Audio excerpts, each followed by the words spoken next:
Hello and welcome everybody to the latest edition of the Jam and Cheese Show. James Graham joined by Brandon Smith and Charlie White. Guys, we are almost at 20,000 YouTube subscribers. So please, if you haven't already, hit that subscribe button, hit the like button, leave us a comment, let us know what you think. We know we've been engaged in a lot of Tigers comments. We're going to be discussing that in a moment. I'll come to you, Cheese. How are you feeling, mate? What an Easter weekend it's been. Yes, it's been a very good Easter weekend. I am very good. 20,000 subscribers, that's pretty damn good. If we were OnlyFans, we would be making a lot of money right now. But anyways, yeah, I'm good. I'm just very interested in that pen you're holding right now. Oh, yeah. I understand it's Easter weekend, but is that... talk to me. This pen... I just sent a photo to my girlfriend. She said, that is so me. Well, I'd give it to you, but it's my daughter's pen. She said you've got. I don't want it. You've got to take this to the buy round today. So I'm obliging. So yes, that's what this pen's all about. But yes, it's been a good weekend. I got absolutely railed on Saturday on the field by at training. Sorry, I should say. So my body hasn't really recovered. Lips a bit swollen. My lips swollen. I got that today. That's joys of rugby league. I got that lip today. Is that from the railing or no? No, that's not from the railing. I did wrestle today, and they added this like hard thing in at the end, and I had to run it. Sam Walker and Ethan King, who are both little. I don't know what to say. Not very, I like to say I'd physically dominate them. And during the wrestle, I'd been strangling Ethan King and beating him up all wrestle sesh. And then they decided to team up on me, and I come out second best. So you're doing like full contact stuff now? Yeah. You're what, 10 weeks away? 10 weeks away, yeah. But like, I feel like I could play. Like, I feel like I'm like my knee, I don't have like, that in the back of your head, I don't have that at the moment. I'm just running freely. It pulls up sore after running. Can you sprint? Yeah. And you can do I can do you like, move side to side? Yeah, I can do everything. I did the I love that attitude. Love that attitude. I can do anything. I did goal line D, goal line attack. I do it all.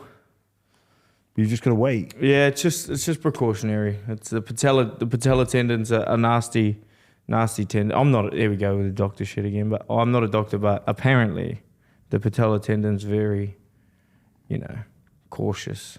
You've got to be cautious with it. But yes, I'm on fire at the moment. Yeah, nice. You know what's looking great in this studio as well? Not only your beautiful pen, June, but Cheese has brought in his Waiheke Rams jersey. If you watch it on YouTube, you can see it. I wasn't lying. See, red and green. But that there is not actually a jersey. It is a life members jersey I was given to by a Pommy fella. He had one of his friends was a life member at the Waiheke Sports Club, and that was, I think, the 1995 life members got the jersey.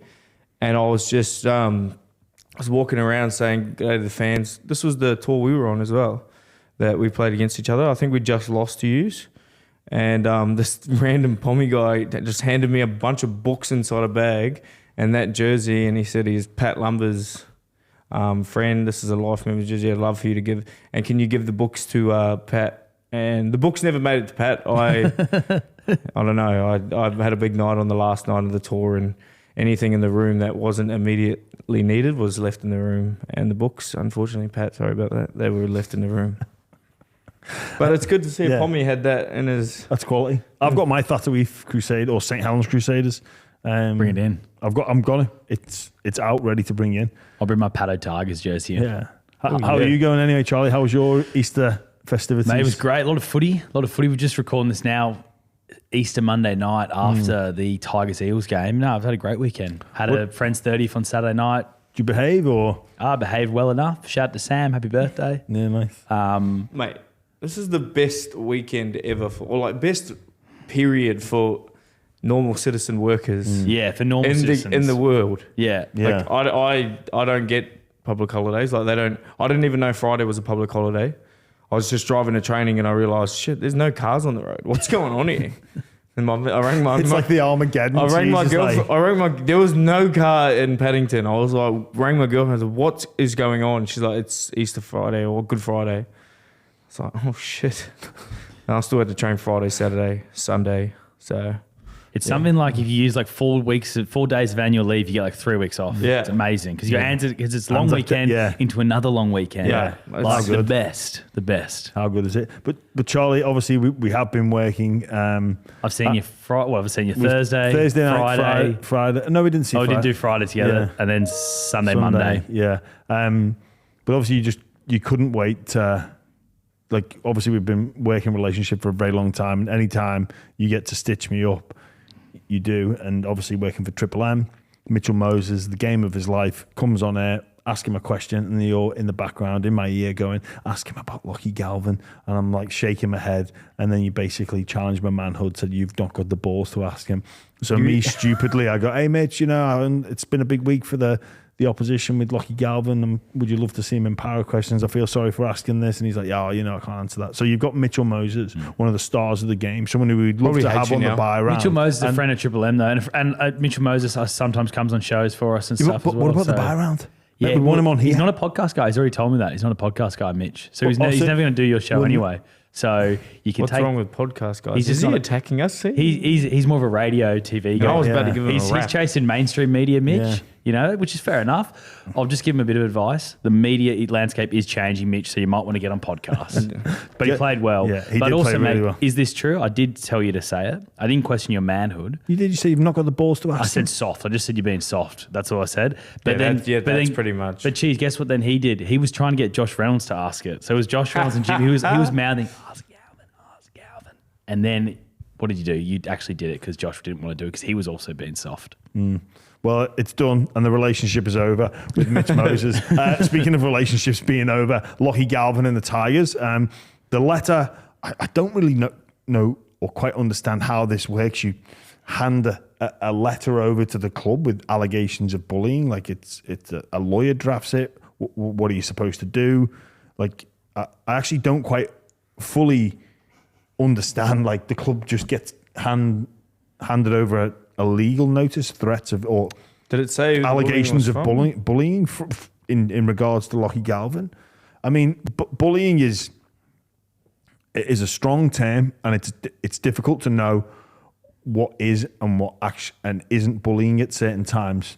It can be quite subjective. I imagine, listening to 360 on the drive over here today, it seems like Lachie Galvin's team have hired like a top-notch QC or KC to deal with this. So it's obviously serious. The last thing the Tigers need is this going to court, though. Yeah, he's served them, but I mean, it's all just. It seems like it's a play to maybe try and get him out now as quick as possible. So I did see those other two players. Did you see that? Justin Matamua and the other guy's name escapes me. Both on the top 30, and they're both gone to the RLPA about separate incidents. And they're playing in 3rd and 4th grade as well, and they're in the top 30, which seems strange. Correct me if I'm wrong. They're both managed by Isaac Moses. Wrong. That's wrong. Is that wrong? Yeah, one of them. Justin Matamua was managed by George Gazelle. And who's the other one managed by? I don't know. I can pull it up now and check that while we talk. That's a good question. But no, because I just seen that on Michael Chambers' thing. Someone said though. Do you think it's bullying, Cheese? Well, like you said, it's really hard to pinpoint what bullying is. Is it mistreated by your teammates or by the staff, mistreated, or is it just players trying to? Because I know Jerome Luai's got a different way of approaching training, and if you do something wrong on the field or something like that, he's the guy that's going to spray you. So I've heard. And he demands a lot from the players around him. And if that's the allegations of the bullying, as if it's that, or if it's the Tigers, the players coming together and saying they don't want to play with him. I don't know what the allegations about. I don't think either of them are bullying. I think it's just a real tough love at this point, and it's hard for Benji to see put a team out there that is divided, if you feel what I mean. You don't want, they've got a bad relationship now at Tigers, and I don't see him staying around for too much longer. I feel like whatever the plan was for them to get him out of that club, it's working. I'm not saying that they come up with a plan, but whatever they did, it seems to be working. Well, Cheese. So I'm thinking that as well, that the situation is now untenable. I can't see Lachie Galvin wearing a West Tigers jumper ever I can't again. see him lasting this year.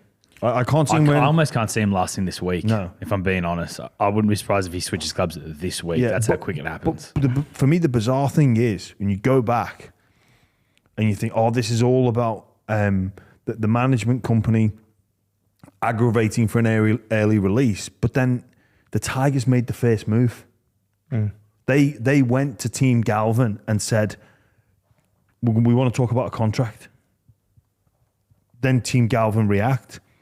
And then this has been the knock-on effect. So the first side to hit the first domino was the Tigers. And then, so it's not like a hatchet plan from Team Galvin. Like if they'd have gone in and just said, hey, just letting you know, Tigers, we are not going to be here in 2027. And then the Tigers react and go, well, we're going to put out a statement, get on the front foot. They've let us know this. I think then you can pin blame on Team Galvin, but due to the fact that the Tigers made the first move in this, when for me, again, I keep going back to it, I don't understand the need for the Tigers to feel like they needed to move now. I think that is the timing of it is regrettable. I think they still should have waited. Tigers were going in the right... Before today, before Easter Monday, Tigers were going well. Let's get to finals. The Tigers fans come out the woodwork. They're all buzzing. Lachie, look at this. This is yours. But they didn't so. But regardless, it's now become untenable. And I think... I agree. I agree with you. The Tigers didn't do it well, but neither did they. They didn't word it correct. Neither did they. The way they sort of attacked Benji and his... coaching ability. But did they though, Cheese? Did they say I reckon they did. I reckon they attacked what he bring to the... Like, he's an amazing rugby league player. I don't know what he's like as a coach, but to say that you're not going to grow under a player that's been... literally changed the game, especially for New Zealand rugby league, like changed the game and how people played it. Like, everyone sees Cody Nicarima's flick pass on the weekend. Mate, Benji brought that into the NRL. And to say that you're not going to grow under a coach like that, like I find it disrespectful. But like, you're right about the Tigers coming. They didn't time it right. They didn't do it right.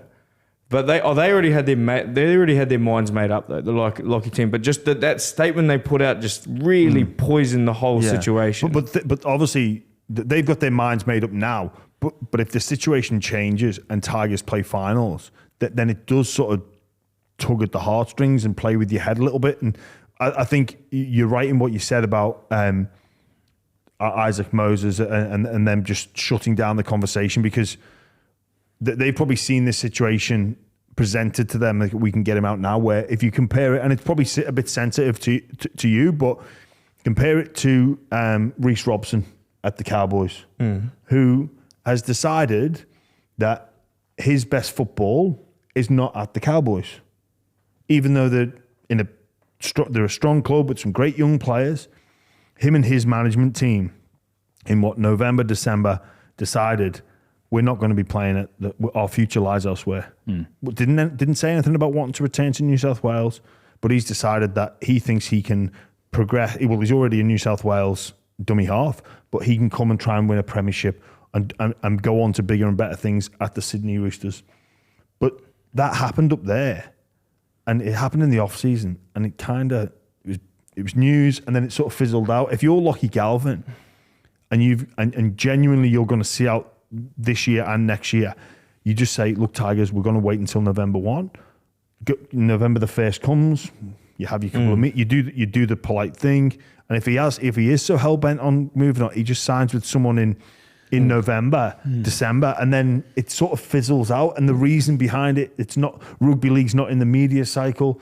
Yes, he'd get questions. And what Reece Robson has done is sort of implies he can play better football and win premierships somewhere else. And it'd be the same implication of Galvin. But because it's being played out in the season, it's just dominated everything. Yeah, and I do feel sorry for him, but because he's a 19-year-old kid, he can't make decisions like this and without listening to other people's opinions. And I feel like it's been directed. I'm not attacking it, but like it's directed the wrong way. And I feel like I've bashed him up on this show, and like I just feel like he's 19, bro. I hadn't even played 20s when I was 19. And then you're talking about millions of dollars getting thrown your way. Then you've got people around you telling you all different things. Like it's easy to be manipulated a little bit at that age. And I feel like whatever their team done, it's purposeful. I think they're trying to do something and get him out of there. But people are attacking Lachie Galvin personally. But I don't think many of the comments that have been said actually came out of his mouth. Like, no, you know what I mean? Yeah. I feel like a lot of manipulation has gone on. And But it's people close to him as well. It's not just Isaac Moses. Everyone's blaming Isaac Moses. Exactly. Lockie's dad's heavily involved with all this, and he's talking to journalists, and he's giving some information out there as well. So a lot of blame's getting put on Isaac Moses, and obviously he's the manager and he's a part of it. But like, it's not just Isaac I don't Moses. mean Isaac Moses solely. I just mean like everyone around him that has an influence on his decisions are really influencing the wrong agenda on Lachie. Like they're trying to do what's best for him, but what they're doing is turning a rugby league community fully against Lachie Galvin, who's probably a good kid and probably hasn't done anything wrong, but he's just got people around him that are probably doing wrong by him. If I'm honest with you. The only thing I'll say is I reckon it is much more on the Tigers side of things, how it's blown up the way it is. It's the Tigers tigering. Like it's them doing that. It's them mismanaging situation. Because like really, Cheese, like the DCE story should be the biggest story of the year. It's a guy who played for one club. Yeah. He's played over 300 games for that club. He's the Queensland captain. He's a legend of the game. He's turning his back on Manly. And that was, you could argue, handled poorly. Manly and DCE both had shots, but then they've managed to kill it in the media. Whereas the Tigers released that emotional statement for a real nothing. Like it's not even as that big a story. A young player wants to leave a team that's got 3 spoons in a row. Yeah. Is that even that big a deal? It's not that surprising that a young player wants to leave a team that's got 3 spoons. Well, because they're 3 and 3 on a ladder. Now you should want to stay. Yeah, you can't help but look at the Tigers and say you could have handled this situation better and potentially got your desired outcome had you have played the hands that you think you could have been dealt in September. And it's my... And then if you don't play finals in September, you sort of go, well, yeah, he's probably right to move on. Yeah. And it's before the statement came out from the Tigers, it is like my understanding that the Lachie Galvin camp was not going to release this information. No. Before why would they? November 1. Exactly. So they wouldn't. That's the Tigers creating situation. Just as they were sitting, I think, 7th on the ladder, 3 wins, 3 losses, like the positivity's there. And then like we should always talk about the game now, like because the performance by the Tigers was poor. Well, sorry, just on to finish on Galvin in particular, the one thing that I've admired about this move, it's not about money. You know, when a lot of young players do get their head turned by financial. Maybe. No. Just here. Let's see. Can I hear you out about the money side of it? Because if he gets released from this deal, he's going to have a huge upgrade for this year. So he'll get the same money that could have potentially come from the Tigers. So I don't think it is about money personally. I agree with you, Jimmy. But the way it's played out now, the money side of things is going to be similar. If he gets released this in the next few weeks. But in terms of if he had to hold it again, the Tigers made the first move. Yep. So he's sitting back thinking, hey, look, I'm on, what is it, 350 for this year, maybe 500 for next year. I don't know those exact numbers. But he's sitting and he's willing to accept that, and he was willing to ride that deal out. Instead, the Tigers print as a situation where he may now get more money for this year and next year. But the only way you could argue it'd be the money side of it would have been, or the money move is to stay at the Tigers because they are the only team that can offer him more money this year and next year. Yeah. So I think there's got to be some credit given to Lachie Galvin there that this isn't a financially incentivized decision to just go and chase money. Maybe. I genuinely don't think it is. I genuinely think it's about player development. I'm just saying, if he gets released this year and he gets 1.3 million for 5 years, I'm going to say he already had that contract offered, and he knew about it. No, but geez, why is he getting released? What? He doesn't because he wants to go. No. Let's No, 'cause he's getting bullied, actually. Chase it all the way back. Why is he getting released? Yeah, because of the Tigers. Like, because the release. Yeah, I understand that, but I'm a conspiracy theorist also.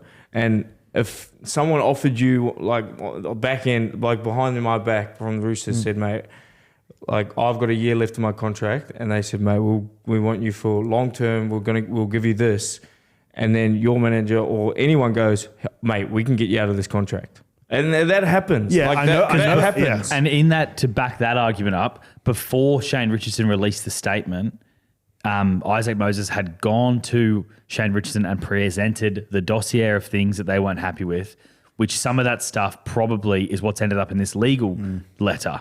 So, like, by then maybe Shane Richardson saw the writing on the wall that, I know what they're doing here. This is going to turn into a legal letter. Screw it. I'm going to get on the front foot and just try and get involved. And then, like, I'm not saying that is about money, but all I'm saying is if what I think is going to happen if he gets released happens, I'm going to say it was about money. And like, it might not happen that way. He might get a different offer that's not, and then I was wrong. But the shit that goes on behind the scenes of contracts and stuff like that, like, it's like that. Do you think Shane Richardson should have judged the situation a bit better and gone, all right, we're a club that's won 3 spoons in a row. We're probably a fragile club. Yeah. We're a fragile club. I'm going to try my best to keep this under wraps. Well, Charlie, the reality of it is their main player and the Tigers are still desperate. Yeah. They're still that desperate team that have won 3 spoons. So for them to land Jerome Luai, they didn't go to win with a $1.2 million 5-year deal. They went to him with 3 exits. Because they're playing this situation. They're playing their hand. It's like, we really want Jerome. We'll do anything to get him. Look, it's a great financial package. Look, it's long-term security. And then Jerome comes to them, or his manager, and goes, well, what happens if you're bluffing? What happens if this doesn't come to fruition? Right, you know what? We'll give you a player option for 3 years. In fact, you know what? Well, we want 3 because we don't trust you yet. Yeah, and even for this, I guess, public spat between Jerome and Galvin, whatever you want to call it. Like, imagine if Lockie agreed to stay. And they're building this great halves combination. And then in November the 1st, Luai's a free agent for 2 new teams entering to the competition. Potentially one of those is a Pacific team. And Jerome goes, you know what? I want to go and represent them. Like, these are all... Yeah. And then Galvin goes, oh, God, I've been sold the dud. Like, there's not enough evidence yet to convince a player of Galvin's potential that the Tigers is the place to be. Yeah. And do you know what else has come out now, though? The Dogs are out of the race. So all roads lead to Parramatta. If you think if Moses doesn't deal with Politis and that relationship is over, the only place he goes now is Para. Because I can't imagine him leaving Sydney to go to the Dolphins. No one at Para has come out and said we're not interested. Well, no, Riles has actually come out and said we are interested. He did Yeah. a press conference yesterday and he came out and said, we want him, which I thought was on the verge of tampering. I don't know if you, in his position, he did caveat by saying for 2027. Yeah, he did, yeah. But I thought you couldn't say something like that, allude to your interest in a player while they're still under contract. I thought that was maybe a little bit against the rules. Yes, I'm with you there, Charlie. I New think coach, give him a break. Yeah. Yeah, I think it was a strange choice of words, considering they're playing the Tigers the next day as well. I think it was a strange choice. It That's how it happened. It was the Galvin Cup, the Lockie Galvin Cup. Yeah, all roads basically lead to Parramatta, which again, I'm not so... Which now is suspicious though, Jimmy, because it's Mitchell Moses is... Well, Charlie, I'll tell you why it's suspicious, because it's not the team I go to if development is my top priority.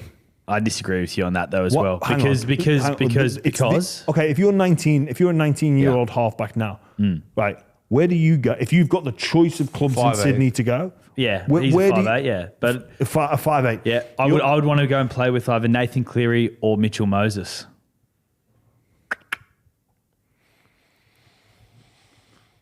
And I'd also say this about Parramatta Eels.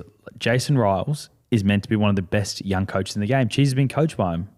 And that's Cheese is fine. probably way under that better than what I'm saying. Where's your body of evidence? And also, the Parramatta Eels have 17 players coming off contract the same year that Lachie Galvin comes off contract. That's half a new for how roster. long- right, okay, half a new roster. We're quick to jump on the Tigers about what a basket case they've been for the last decade. Take out that premiership, that grand final that the Eels played in. What have they been like? Yeah, up What's and down. their board Up and been down. like? They've been like a yo-yo, up and down. But last year, their board has been like they've constantly mismanaged situations. Constantly. Yeah. It's not. You're not going thinking. That's why I can't believe he's not going to the Dogs or the Roosters. I'm surprised about the Dogs. I don't think the Roosters are in as good a position as you always say. I don't think they are. I'm surprised about the Dogs, though. They turn things around very quickly. Coach Robinson, like, they've got a history of winning premierships. They've got a history of taking players from the Tigers and turning them into New South Wales captains. Yeah. Like, That's fair. Do you reckon the Dogs, though, do you think he'd be an amazing, amazing signing for the Dogs, given how good they're going? well, for me, I don't want a team of Galvin and Burton necessarily. I don't think that's a good combination on paper. Yeah. Both left-footed. Personally, I think if when people are talking about Toby Sexton, I was worried about Matt Burton's future because he can't play centres because there's Crichton and Cherry there. Yeah. Like, I'm thinking, it's obviously great to be interested in him, but I've got Burton ahead of him at the moment. And I don't think Burton can play 7. I don't think Galvin can play 7. Maybe Galvin could be that dominant half. I had that same opinion. Like, they couldn't both. He can't be going there and taking Toby Sexton's spot. No. He's not old enough yet, and he's not good enough yet to be a halfback playing with another number 6. Like, it's just... Yeah, it's 2 6s. It's two sixes. 2 6s. And very, very... Like, they're 6s. They're not 7s. Do you see my point, though, about how exciting it would be for Lachie Galvin to partner with Mitchell Moses, given we've just come here from... Literally just coming from Combank Stadium and seeing the performance he just put on. Jeez, Dylan Brown's happy now. Oh, my God. Youngie and Dylan Brown are going, tell you what. How good's this? Yeah. Just look, I think the jury is still out on Parramatta and their ability to develop players and the state of that club. I trust them more than the Tigers. But tell me if I'm wrong. What they beat, like, other than that grand final appearance. Mate, they've done nothing. They've done nothing. And not just not done anything, but also time and time again being in the headlines for board mismanagement. It's just... So you think it's just too sideways a movement? Yes, I do. It's probably slightly up. Yeah. But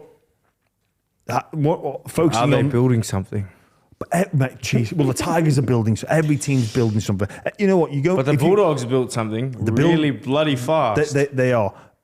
Maybe the Eels come 13th, then they come 5th. And they sit first on the ladder for the next 6 weeks. Well, I think it's clear Galvin has played his last game at the Tigers. It's certainly no glass coffin situation. He is going to the Parramatta Eels. So what was the glass coffin? Remains to be seen. Yeah, Not again. We can't do that joke again. Not for the third, fourth time. Producer Tony's fed up with that. I'm going to try and get that in every single one. What is our glass coffin moment of the week? Why don't you get a T-shirt made, mate? A little glass coffin T-shirt. yeah, Remains to be seen. I actually, if I do pass away anytime soon, I would like a glass coffin. Okay. We can make that happen. A bit hot, though. What if it's sunny? Oh, Don't want you roasting. Cooking up. Get burnt very quickly. Just quickly, taking it into this game, and for me, it was clear the Tigers were affected by the news of Lachie Galvin. I thought seeing them come out on the front foot with Appy and Jerome, I thought, this is going to bring them together. But then it clearly distracted them. Taruva, he was playing some really good football, and then he couldn't wait to he was getting involved in everything with the Parramatta Eels. That he is notorious for being a part of, like, those try celebrations, those bundles into touch. And he got sin-binned, I think deservedly so. It was almost Battle of Brookvale-esque because it nearly escalated and continued on. And then coming back from the sin bin, he was on a 2-on-1 situation with Addo Carr, and Addo Carr outfoxed him in a move that Taruva would really want back, which maybe changes the game. And then, so for That me, was his first touch, I think, coming out of the sin bin as well. for me, Taruva was clearly affected. And Jerome Luai, I thought he actually played really well, but I just couldn't help but notice the number 6 on his back.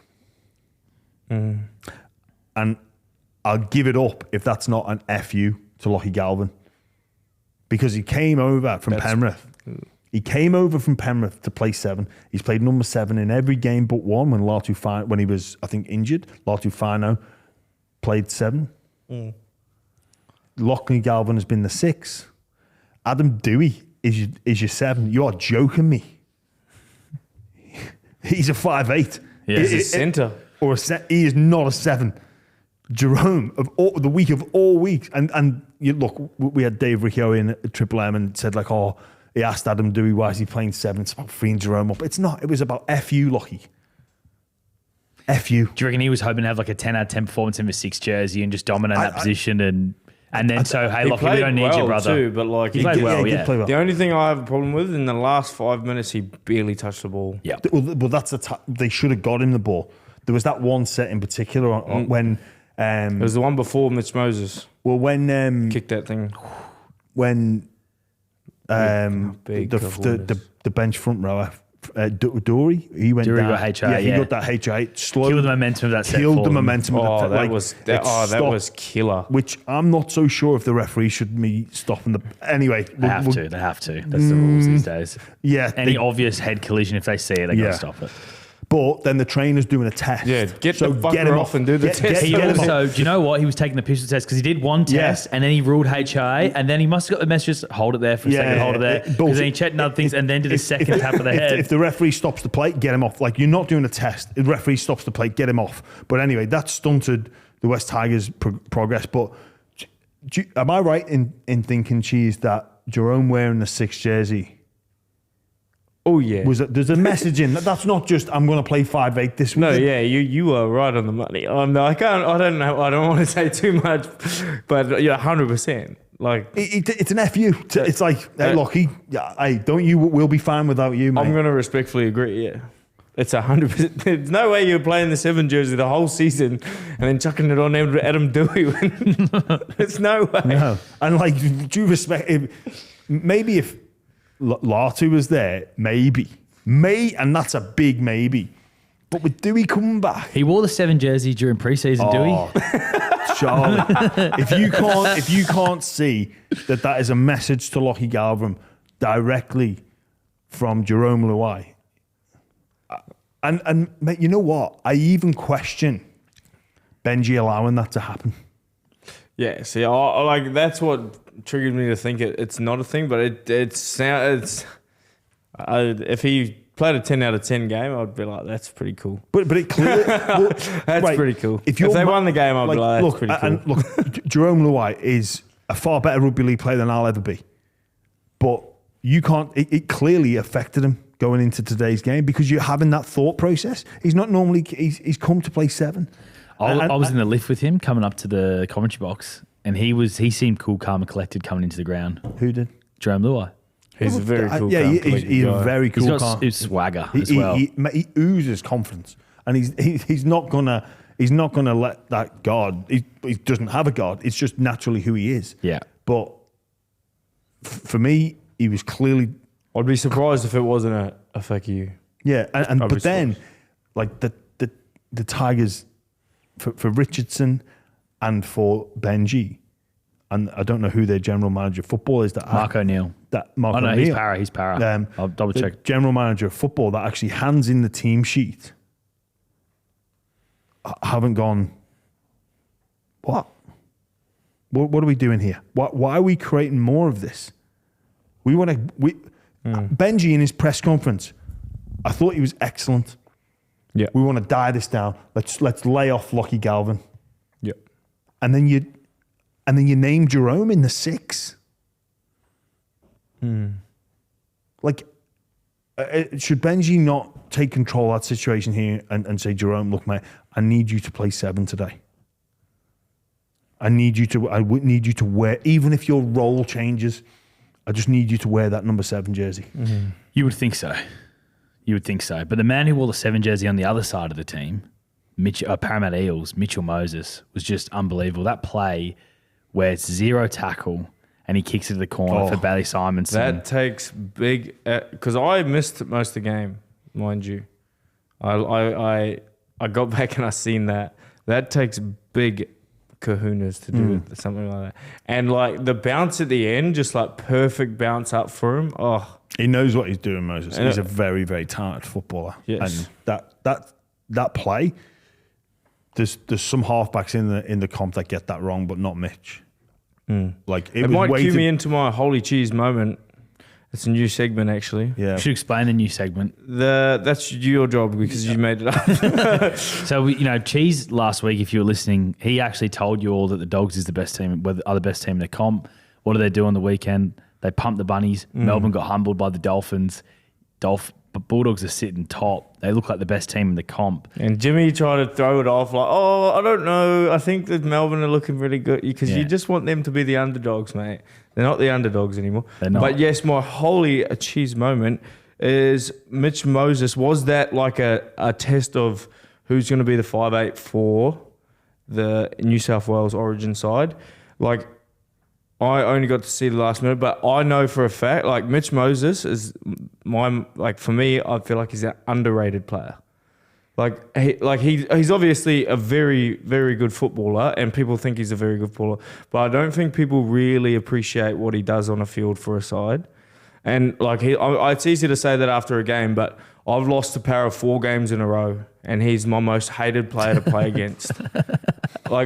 Not lately, but the last I played for Melbourne, and for 4 games I lost in a row against Parra, and we had a bad streak against them, and I just hated playing him. He was my most hated player to play because no matter how good you D up against him, he's going to belt the ball 80 meters down the field, and it's still going to be like a normal defensive set. And the Parramatta Eels have not seen field position like that in so long.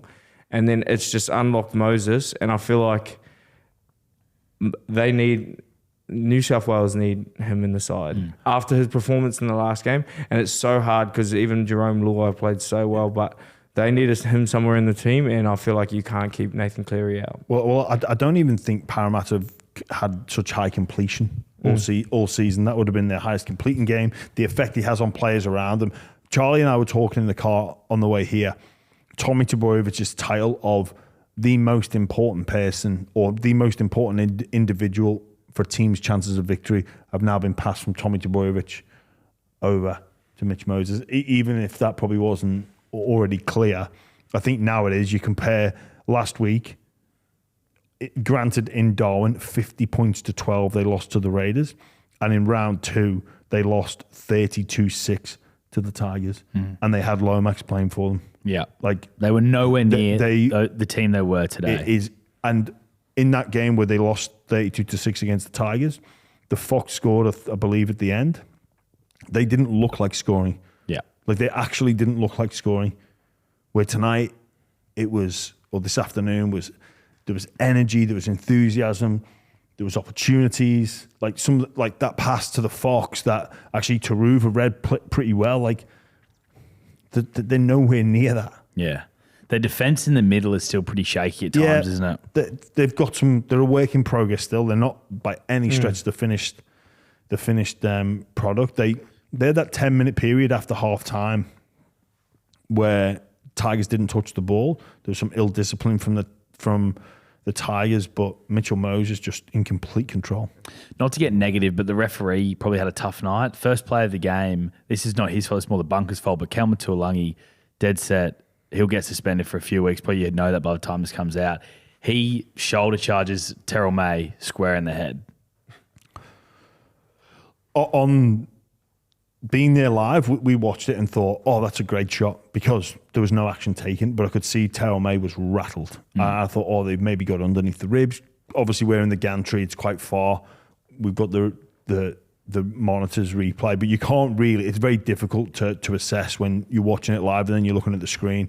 But then when they showed it on the replay, it was, for me, that's the worst type of head-high tackle because you've got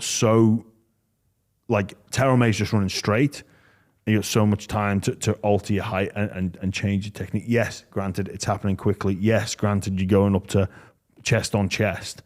But it rattled Terrell May. I can't believe the independent doctor didn't step in. Like, you could see May was stunted. In fact, his stats suggested that as well. He barely touched the ball in the opening 20 minutes. He had a lot of work to do defensively, but he wasn't the same player that he's been all season.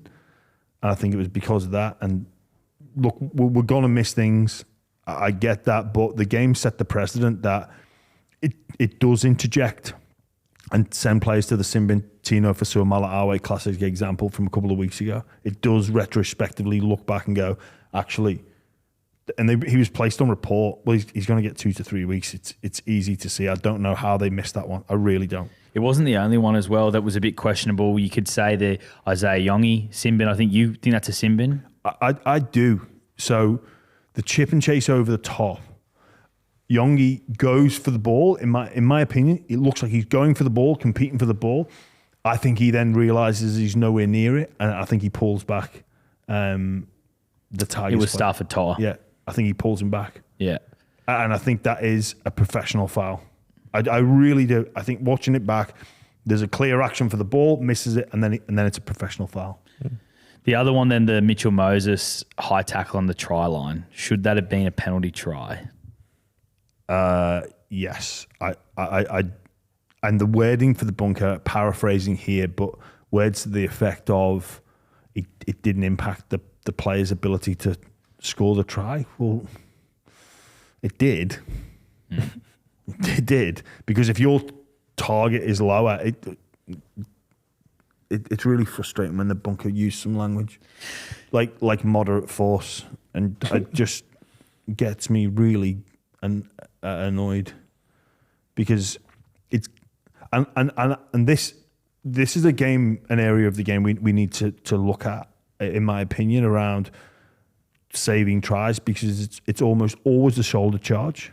It's almost always contact with the head, because of it's like the mitigating circumstances, right? If a player's falling into a tackle, if me and Cheese are defending in the middle together and Charlie runs towards us and he falls down and we make contact with the head, the mitigating circumstances. Well, the player is diving for the try line, and look, it's a very fine line, and I understand we've got to protect players, but in the act of scoring, by the very nature of diving over to the line, there's the mitigating circumstances. You're coming across to defend.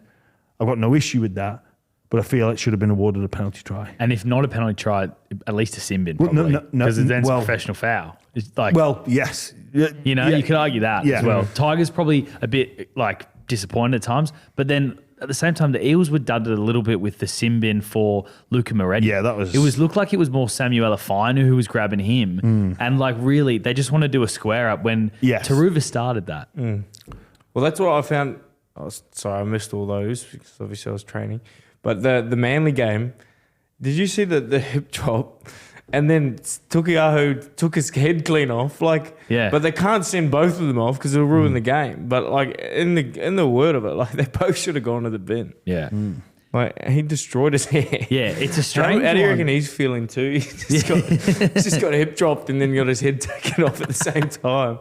Yeah. But you know what I mean? Because they don't want to ruin a good game. Yeah. The rules kind of get bent. And they've got to probably officiate on one of those incidents rather, because they happen the exact same time. Yeah. But there's... To be fair though, you can get injured when you get concussed. And I know that the actions of Sipley contributed to the injury, but I think he was concussed first. It's happened to me. Right. Yeah. I know what you mean. I know someone that got punched and broke their leg. I remember I was playing for the Dogs, and Bud Cordner's come on a drop line, and I've sank in the chair to go try and tackle his legs. I think I've caught his hip, and I'm out, but I've done my medial ligament. Yeah. And the trainer's come on. I'm going, my knee, and he's like, James, you concussed. You're coming off, and I'm like, my knee. He's like, mate, I know what you're trying to do. I'm like, and then he's getting me up, and I'm limping. I'm limping, and I'm like, my knee, Steve, my knee. And it was James Rami. He was like, ramming my knee. And he's like, mate, no, like you are coming off, you are out. I was like, no, but can you just help me out? Because my knee is actually sore. I know I'm concussed, but my knee's gone as well. It's like, it's actually quite a common thing. Even Jakey Trbojevic, when he was knocked out, he was concussed, and you see him trying to run and he couldn't get his legs. Bambi. Yeah. And it looked like he hyperextended his leg. Yeah, it looked bad. It actually looked bad, but when you're concussed, everything just goes limp on you, limp. But did you see who was the guy that got concussed at the end of the Parra game? Did you see him trying to shake, like, I'll grab his elbow? Dury. Yeah, Dury. That was the one slowed. Well, that was a slow in the game. He was like grabbing his elbow. Yeah. He just did it too late as well. It was like he got dazed and then he's like, oh no, this is my elbow. Yeah, the whole hip drop thing. Look, Wayne Bennett, who's on the rules commission, comes out and says, "I don't understand what a hip drop is anymore." Benji Marshall echoed those thoughts. The one on Kelma Tuolangi today. He made a miraculous recovery in order to score the try the set later. He got his ankle taped up, but it didn't appear there was much. It was the action of a hip drop without the contact to the lower limb. Yeah, you've got to get the strapping on there. Yeah, Surely he died for that. Well, I'm not going to accuse a player of diving. Why not? But That happens so much this weekend. Yeah. it did seem he went down in excruciating pain, and stayed down for a long time. And I'm of the thought, if you're down for that long, you almost by definition have to come off. But he didn't. He got up and he scored a great try after it. To be fair. Not accusing him of diving. I'm not going to accuse any player of diving. But it seems like the sin bin crackdown that they had, based on the last 2 weeks, the crackdown was 1 week, and then now back to the normal stuff for the last couple of weeks. And then they're going to probably come out this week and say, we're going to crack down again this week. We've missed a few incidents. Because it's now 2 weekends in a row the Bulldogs, where the NRL would admit that those incidents have been missed. The Bulldogs game, Mawali, again, that shoulder off that kickoff style run on kick out, and then people will say about kick out with the forearm cutting Campbell Graham. Like, I can see why both end up in the bin. I really can, and it's just look. We're super positive about the game. The numbers are through the roof. The crowd attendance has broke a record. The Bulldogs broke a record. Viewers, people can't get enough. But that, I don't think we're there yet. We've still got improvement in us. Definitely.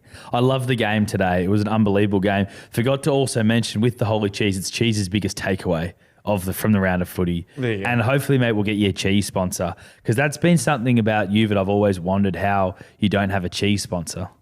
Like Bega. I think Bega don't need a cheese sponsor. I think they've got a monopoly on the world. No one needs anything though, I mate. think they've got a monopoly on the world, old Bega. But then, hey... They actually did send me 200 kilos of cheese to Twin Waters when I was staying there. I didn't need 200 kilos. What the hell are you going to do? Bro, that was 200 kilos of cheese and and that's a lot of cheese, by the way. And every cheese block had my photo of me on it. Oh, so mate, you've already got a friendship with that cheese brand. Is that Bega? They own the monopoly on yogurt as well. I'm pretty sure cheese and yogurt are the same thing. Man, there's got to be a challenger Yeah. brand. There's got to be a challenger cheese brand then. If it's not, Are we taking on Bega? Yeah, we can take on Bega. The hectic cheese. Useless blokes from Bega. But anyway, we'll try and get Holy Cheese sponsored by Bega. That would be good, wouldn't it? Yeah. Before the show, or before today's game, I was thinking. Got two of those, mate. Oh no, that's not that's an old rundown. Before the show, before the game today, I was like, there's plenty to get stuck into, but obviously the Easter Monday game has just dominated. There's so many takeaways from it. The Parra back, Tigers are, to quote you, tigering. Then the press conference as well was interesting. I was always interested to hear what Benji Marshall had to say after the game, and then interesting comments from Shane Richardson. Now, Buzz Rothfield on 360 said, it'll be because of the lawyers, and they've got to be careful what they say. But I found that a very strange response. And even, I know that the CEO of the football club would attend the press conference, But I found it strange that he interjected on what I believe was a fair question. Well, what would have happened is before the press conference started, Shane Richardson would have said to the press pack, no questions about Lachie Galvin. And he shouldn't be able to do that. And that's where journos, which obviously this journo did, should have the balls to say, hey, I'm going to ask whatever I want to ask. Like you're at the end of the day, you can't police speech. No. And I think of the journalist, and then Laura followed it up, and basically, I think it wasn't that a difficult question to answer. Or Benji's surely intelligent enough to just deflect that question and say, look, we're not going to be talking about. Look, we've had a poor loss. It's our worst performance of the year. Look, Lockie's a part of our squad, and we're just gonna address that. Well, we're not focused. Questions last week. Did you see that when Uppy Coruscant was asked a question? He's like, he's got nothing to say about that. Richardson. Nah, Benji. He done a really good job of.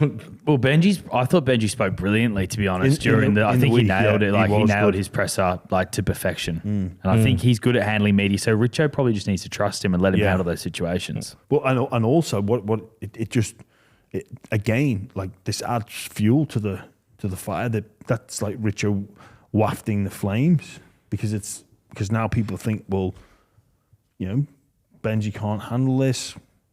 Clearly, the Galvin situation is a huge talking point, and it's going to be brought up. Is he going to play next week? Yeah. Oh, we're not going to answer that. You know what the journalist should have said? Well, all right, Shane, if they're not going to answer it, you sit down and answer the questions. And it's the biggest story in rugby league. Yeah. Like it's actually, I can't believe how huge this story is in comparison to some of the other transfers this year. But again, it's the Tigers and their, like you say, tigering. Yeah. Just before we leave, let's leave the Gavin alone for this. Just quickly, a lot of guys like Andrew Johns and other big name NRL legends are calling for the system to change. Do you agree? The system? The transfer system. So that stuff like this can't happen I agree. mid-season. You agree? Yeah. Personally, I'd like to see it change. But then again, the punters love it. See, Andrew Johns thinks that they news. don't love it. He says the opposite. Well, That it's a bad Sprints fans. It's hard because the team that you're going to loves it. The team you're leaving hates it. Sorry, let me rephrase that. There seems to be an appetite for that content. Absolutely. The Lachie Galvin story is the highest rating story in rugby league I went on Chat in a long time. GPT yesterday and it asked me, would you like to know about Lachie Galvin? I was like, what the fuck? Like that's Really? what, yeah. Like Is that based it gives on you like suggestions, and mate, it's not like I've been looking Lachie Galvin up. No, but have you looked at NRL stuff up on ChatGPT? No, No. I don't even have the NRL app. to be Yeah, fair. well, it's a big story. Like even I think it just would go the basis of like Australia, and then give you the biggest stories. Yeah. and like that's how big it is. Yeah. It made it to the suggestions on ChatGPT. I think it's personally great for the game, and like any press is good press, and any buzz is good buzz. I reckon you can probably go look at the ratings of the game today. Did it rate really well? I'm sure it did. I'll tell you what also rated really well. The Lidcombe Oval, Magpies against the Eels. I reckon that probably was the highest reserve grade game of the year. I think it was a massive crowd, and they had security had to walk out. Yeah, I saw that. Oh, the staff members had to walk Lachie Galvin out of the Yeah, he had a private security guard walk him up the tunnel. Look, is it a great quote unquote look for the game? Probably not. But in terms of like the storylines, the innuendo, like the theories that get tossed up, you couldn't get asked for more. Great game, unbelievable. But not the only big thing that happened on the weekend, Jimmy. As Cheese predicted, the doggies are flying. Forget the dogs of war. The dogs of war are back. Excellent performance. Another. Here we go. Downplay it. No, the last 10 minutes where they had a player in the sin bin, like This was going to be my holy cheese moment as well. Their commitment to defence was incredible. Their desperation on their line when they were up by 26 points. Totola was like so close to go. Mate, like, that was ridiculous. But like just to see the mentality shift that they have. It's impressive. Like, and they're the clear favourites of the comp. I don't know about clear favourites. They play for 80 minutes, which is a great trait. They've Won 4 games in a row, which is something you need to be able to do 5? before. I know they've actually won 6 in a row, but in terms of winning, They've won 5, haven't they? won No, 6. 6. They're 6 and But 6 and 0. Yeah, but they've had a bye, haven't they? Yeah, but it's been 7 rounds, my Oh, yeah. brother. Has So- it? Yeah. It's round 7. It is. Keep I'm up. back in 9 weeks then, boys. But in terms of what you need to do in September, you need to be able to prove that you can win 4 games in a row or 3, depending on where you finish. So they're ticking boxes. They play for 80 minutes. Where'd that come from? Is that true? Is that a fact? You have to win 4 games in a row? In Well, finals. in finals, yeah. Otherwise, Okay. you see you later. Or probably you could technically. You can win 3. Oh, you can win, well, you can Week win 1, 3, prelim, yeah. grand final. Yeah, okay. You can Cha-ching. win 3. Anyways, You could lose week 1, then go 1. Exactly. You can look. You can win, But basically, you what gotta I'm win- trying to suggest is that there's enough evidence there to say that they can go far. They were enough super evidence, impressive. mate. This is the only evidence you need. They league 8 points a game. Which But the is, argument against the Dogs, and I'm playing devil's advocate here, is they've not played a strong premiership contender like the Melbourne Storm, like the Broncos, like the Raiders, like the Warriors. Do you want to know what I think is one of the Dogs' biggest strengths? Their fans. Absolutely, it is. Charlie. Like that crowd was like 80%, 90% Bulldogs fans, and it was 65,000 people. And they they treated it like a finals game. They actually stayed at Homebush, and then they had the team. They always stay there. They always stay there, and then had the team walk through the crowd and Love that. be amongst it. It was awesome. They're embracing their community and they're embracing their fans, because I say this a lot with salary cap sport or any domain of life, trying to find a slight edge, and they've realised that what they've got there is the strongest fan base in the NRL. Can't argue that. No, you Like, cannot. and I argue. think you know when I was playing for them, I reckon Souths had that title, and then I think Bulldogs have overtaken them now. I really do. I really do. I reckon. Do you know who loved the fan base? Jai Arrow. He was well amongst the fan base. Jeez, wasn't that a mountain out of a molehill? Do you know what though? Good. I don't mind it. I don't mind it. It's just hilarious because he's just like he was going off his head.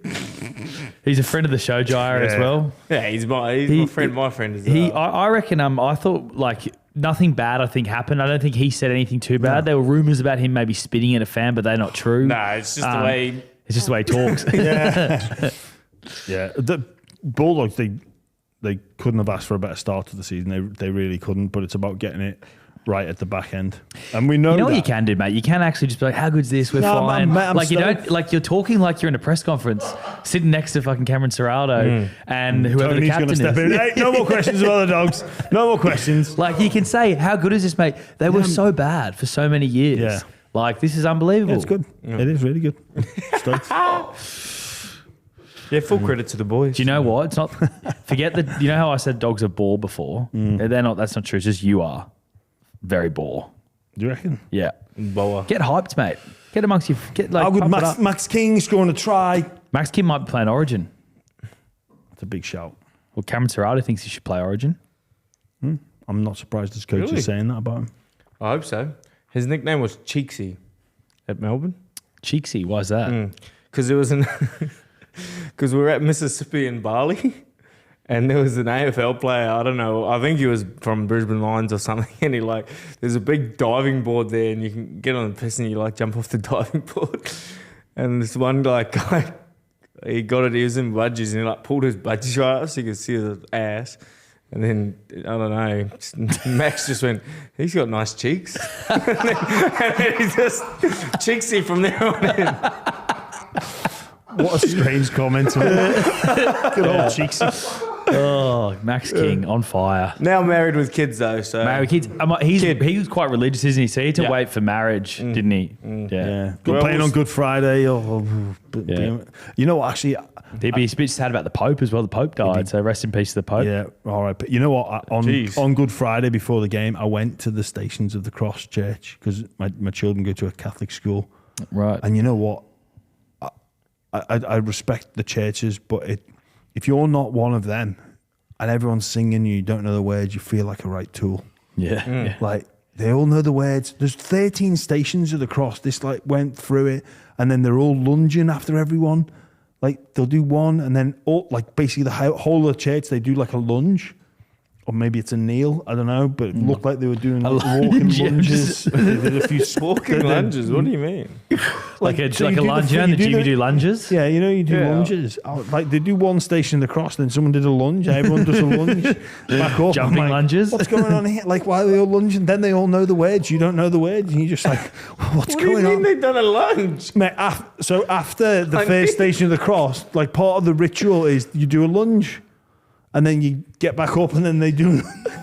You know something that annoys me about Easter is that they close shops on Good Friday and Easter Sunday. Like, open the shops. Like, That's tradition. If you Like, can't who do it one cares? day, Can't work on one day, Sabbath day, one brother. day. I do my grocery One shopping like day. this. I Day know. by day basis is how I do Oh, my but you need grocery to- shopping. Mate, you need to sort your life out. If you're buying groceries on a day by day I am. play, But you don't know what you want for dinner until the day of. You just Yes, do- well, mate. You get what you get, and you don't get upset. Okay. Is that what you say to your kids at dinner every night? Yes, I do. All right, Mate, dogs are as, fine. as if you don't. Are you serious? You have to go. So you wake up in the morning and there's breakfast ready, and you don't have your dinner in. Well, breakfast, I have the same breakfast every day. I have like 3 scrambled eggs every day for So you've got breakfast your with eggs in, avocado. but you don't have your bread, dinner yeah, in. toast. You don't have your dinner in. Nah. I have go and lunch out. sauce- I have lunch out every day. and you go and I sauce your have- evening meal. Well, yeah, me and my girlfriend, like So you sauce it on the day, on and the you way only home. by Normally. one. Normally on the way home, yeah, by one, yeah. I'm not organised enough, mate, to know, like, to even know if I'll be home the next day. You know what I mean? But Like, things keep. By 1 o'clock, you might change your mind. from exactly. lamb to I might, steak. well, now all of a sudden I've got food that I've got to eat tonight, but I want to go out for dinner. I don't like the pressure of having to stay at home. Oh my god! You know, like if I've got are food that I've on got to an eat. absolute different planet. I don't do any of the shopping really. Does your missus take care of all the groceries? No, like sometimes I will when I want to eat something, but usually like if I want a steak and I know there's not a steak in the fridge, I'll go get it. But Yeah. usually it's taken care of. I got only just lamb chops and sausages and potatoes. Do you guys at the Rooster still to follow like Anthony Minicello's eating plan? Not really. Not really? Does he still do a lot of nutrition it's stuff? It's not like Anthony Minicello is behind me going, eat this. You know But doesn't what I mean? I thought he gave like the Roosters players diets and things like He that. comes and gives you a talk. Yeah. It's a great talk. Some dehydrated spine in that. Yeah, it's crazy. His story's crazy. Yeah, that but is crazy. if you want to listen to that, you've spoken to him about it on the bar round. Just search Well, Anthony Minicello. Mate, wherever you get your literally, podcasts. he come and did that speech like 2 days before that that podcast, and I remember listening to it, like, here he goes, repeats. DJ repeats. There was a couple of magnificent games on the weekend. The comeback from the Dolphins, absolutely sensational. You're speaking about the Storm. When Ryan Pappenhausen jumps down that short side, scores to make it, I believe, 16-2. It almost, he had a look about him being like, and I think everybody felt Melbourne were going to kick on.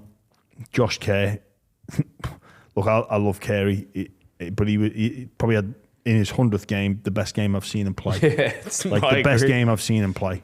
And Izzy Katoa, he was just unplayable. Like probably his best game, and what he played about 50. That ball to Lemuelu, the timing of the pass, the execution, the disguise when he's showing in, showing short, playing out the back. It's easy to say, "Oh, can you do that?" or just do that, but it's bloody hard to get that right. He was on another level. I do agree, and like it was so weird to watch that game. To be honest, like I knew the Storm could leak points, but that was more of a gushing of points, I'd say. I think Cody Nikarima played one of his best games. It really took a team to stand up. Ray Stone is an absolute animal, and he always finds himself in such good positions. He was good, wasn't he? Yeah. Doesn't celebrate when he scores tries as well, does he? Isaiah Katoa, Like what that. is he demanding on the open market? Well, What he's is signed he- long term, but, Yeah, he'll get an upgrade he from the goes, Dolphins. he goes to market tomorrow. What's he getting paid? Over Million. a mil, yeah. I think Dolphins would be well. He's within- 21, right? Yeah, I think 21 or 22. I think Dolphins would be smart now and go, we'll upgrade and extend. So we'll give you more money for the... And also, I think they maybe pull out of the race for DCE. Because we spoke about Burton and Galvin, 2 6s. I think Katoa and DCE is 2 7s. Yeah. And I think they're probably looking at it now and going, if if Katoa can put a similar level of performance for the rest of the year, they go, we don't need DCE. And the combination with Nikorima and Katoa just seems to be growing, doesn't it? Yeah. Just quietly, I just thought, like, watching the first 3 games Dolphins play, I thought they weren't going to win one game this season. Mate. And now they've taken out a few top dogs as well. Well, it's funny just how little things can affect a group. And we've seen, in my opinion, the Galvin situation really affect the Tigers. And maybe we underestimated the impact of the floods in Redcliffe. And that was just a little thing that gets them off the pace. Sometimes, and I think what we're seeing, if you look at the ladder and you look at the inconsistencies in how a lot of teams are playing at the moment, sometimes it's just a little thing, an injury to a key player, something not happening off field. Manly, the DCE saga, clearly seems to affect them, but there's a whole heap of clubs that are in that same predicament which is great for the competition because we want exciting, unpredictable games to be played. But I think sometimes it doesn't take much. And maybe you look back at the Dolphins and we were a bit unfair on them in just the impact of that and the emotional strain of, coming down to South Sydney to play that opening game. A game, I think if they play now, I think Dolphins probably win. Yeah, they should be the favourites for sure. So and mate, because it was actually pretty emotionally draining for them. Like obviously Nikorima, he pulled out of the game. Yeah. Mark Nichols pulled out of the game, and it was quite intense for them. Yeah, and coming down to Sydney and being like, we're sweating on like what happens to our loved ones. It's not ideal at all, and you'd like to think you put it behind, but like I say, sometimes it doesn't take much. One of the biggest for me shocks was the Warriors, and then beating the Brisbane Broncos. The Warriors beating the Brisbane Broncos. I thought that was a game. No Fisher Harris. I thought the Broncos would have really fancied themselves. And when Walters went over again, thinking, they could cruise to victory here. But Maguire's opening 7 rounds, I heard someone talk about it. It's basically the same record as this time last year. It is. It's the exact same record. 4 wins, 3 losses. It's where they were last year. And they've got it. Broncos are a team that probably has to start well, given how many players they lose to Origin. Yeah. And I think if you look at the scrutiny of this time last year with that same record, I think people are looking at it and the heat is turned up. And we were obviously all talking about have they gone over that 2023 grand final loss. Yeah, which they didn't, and then the game before Origin, and then Origin hits, and they went into free fall. It's tough with Madge because obviously Madge got. I think we were quite critical of Madge getting the Broncos job in the first place, and the reality is, like a lot of guys who play for him, he rubs them up the wrong way, and in clubland. He has always had issues the last few years of him playing club footy. He obviously had that great period with the South Sydney where Sam Burgess was unbelievable and they had such a great team of guys like GI and they won the comp and it was amazing. But that style, the style of player in Brisbane and maybe the attitudes that they all have probably don't suit Madge's style of coaching. Yeah, maybe. And because there's instances, like we were talking today, and there was instances when he was at the Tigers, like hearing some of those stories. Yeah. Speaking today to a former Tigers player when he was under Madge, it was like when the Chris Lawrence incident happened and Chris Lawrence broke his face, the way Madge handled that and kept training going in moments like that ruthlessness that probably works in Origin, maybe it doesn't work as well in clubland. Yeah. And just looking at their performance, like Benny Hunt had a really off night. And I've played with Ben, and I know he always means well, but there was some of his body language I think Madge would question. He throws an intercept and throws his hands up in the air. He rushes out of the line, the goal line defence, isolates his edge back rower, and Niokore goes over. And I think Reynolds does the same, and Halasima, he got a great try.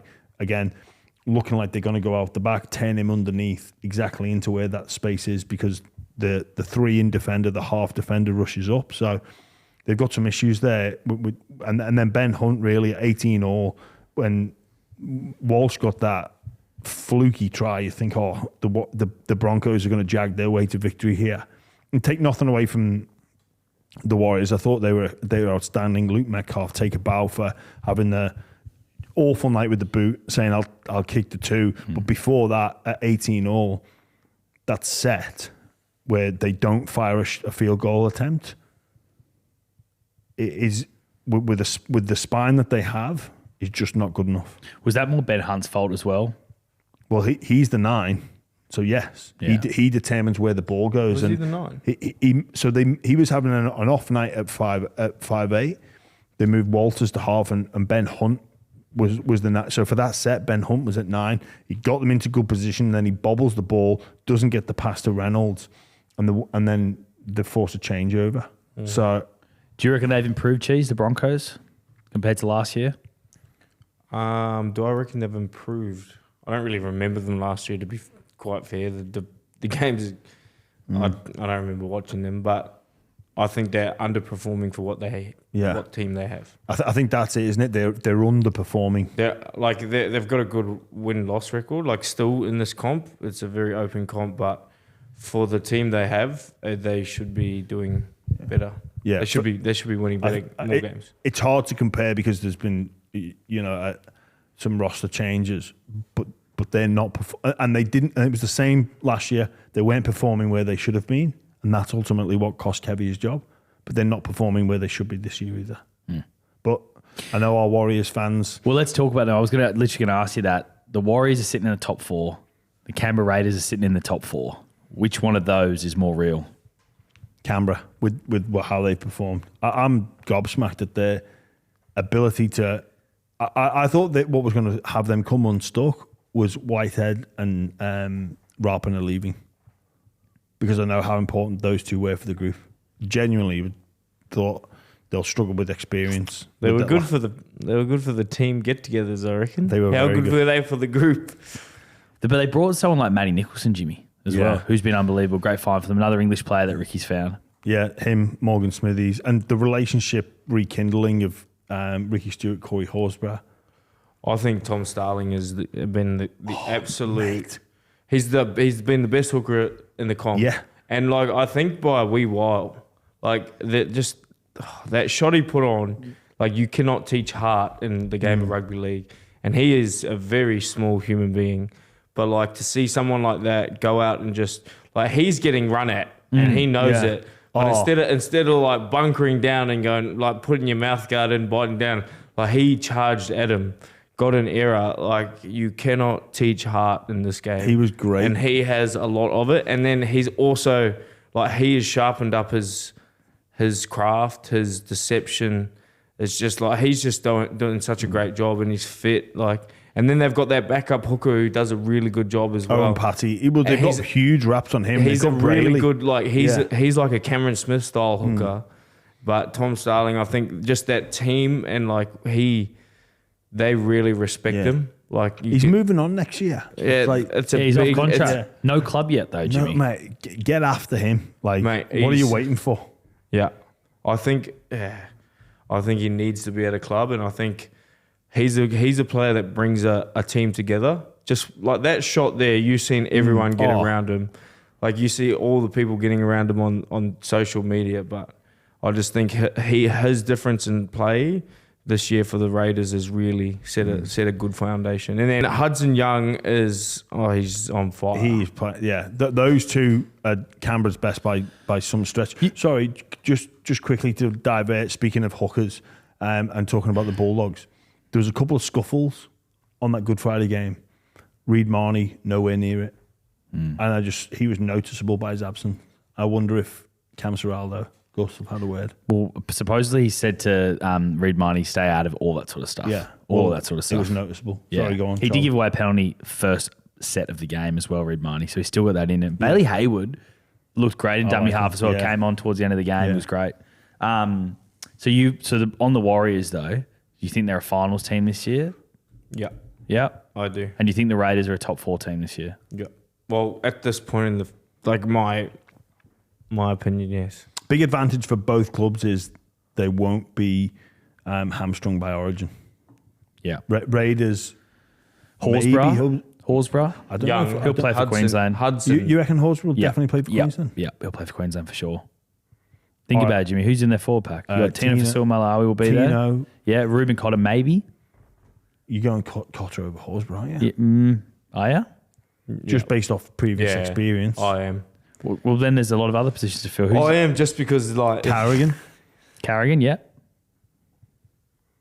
Keep going. All right. Well, I need some more time to think. Tino, Carrigan, Lindsay Collins. Well, Lindsay Collins or Horsburgh? Who are you picking right now? I don't think Lindsay Collins is back before the first game. Well, he's exactly done his MCL. You're not picking Lindsay Collins over Horsburgh. The way he's going, that's crazy. And maybe Hudson Young. I think he's only played like 2 games. But Hudson Young should be, but the competition is Olakau'atu, Angus Crichton, Liam Martin.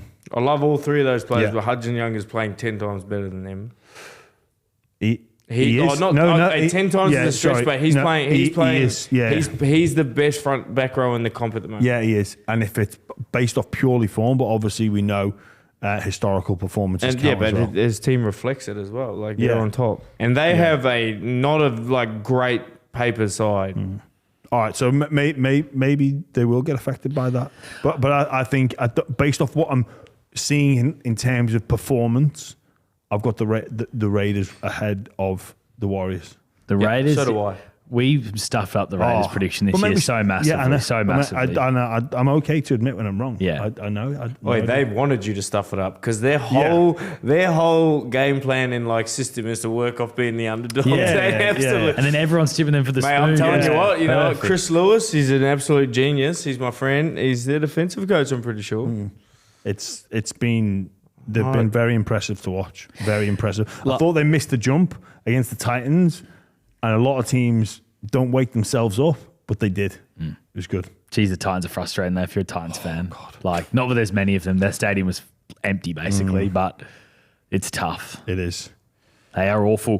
One last thing then before we go. They are awful. Another team that is awful, the Newcastle Knights.